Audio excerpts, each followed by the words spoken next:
Considéré comme une réinterprétation moderne des anciens rituels de sacrifice, Fall Guys ne se contente pas d'être un simple jeu.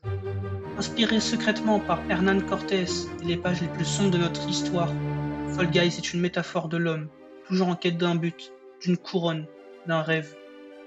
Et pourtant, une grande partie de la population mondiale ignore que ce système de compétition extrême et ce chaos de la vitalité humaine n'est pas une invention moderne. Comme le disait Aristote, la vertu est le juste milieu entre deux vices.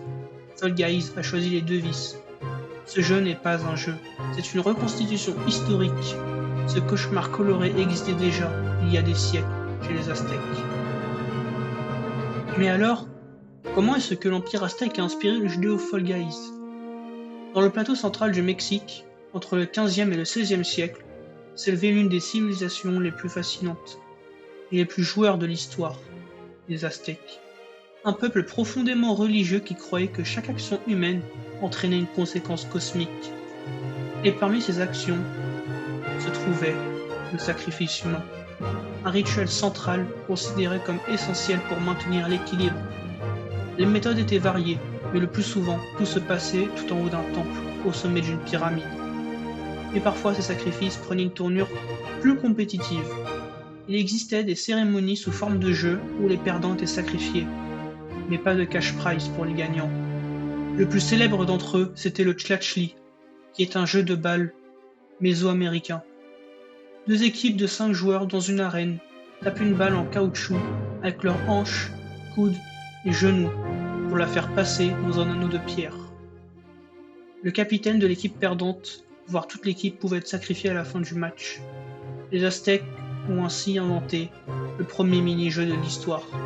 À côté de ça, les guerriers d'élite, comme les jaguars ou aigles, portaient des costumes impressionnants. Ils étaient l'incarnation du style et du sang.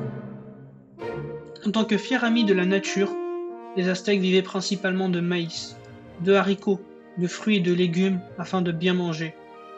Epic Games ont donc pris cet ensemble d'idées afin de créer la base de Fall Guys. Après tous ces événements, Fall Guys est devenu un jeu où l'on est sans visage, sans but, jusqu'à ce que l'on se mette à courir après une couronne. Chaque voie empruntée, chaque action peut modifier le cours de la course. Il n'y a ni logique, ni morale, juste des règles arbitraires imposées d'en haut. À chaque partie, le joueur est mis à l'épreuve, pas pour gagner, mais pour ne pas perdre, car dans Fall Guys, perdre, c'est disparaître. Les épreuves ne sont pas là pour amuser, elles existent pour trier, séparer les plus faibles des plus forts.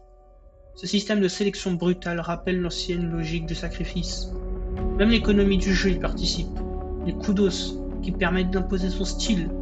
La tenue devient un symbole de pouvoir. Et puis il y a cette forme, celle du Fall Guys, un haricot. Aliment essentiel d'un autre temps, il devient aujourd'hui le corps même du joueur. Un simple haricot utilisé autrefois pour nourrir, et maintenant utilisé pour éliminer. La souffrance existe parce qu'il y a Fall Guys, ou Fall Guys existe parce qu'il y a la souffrance.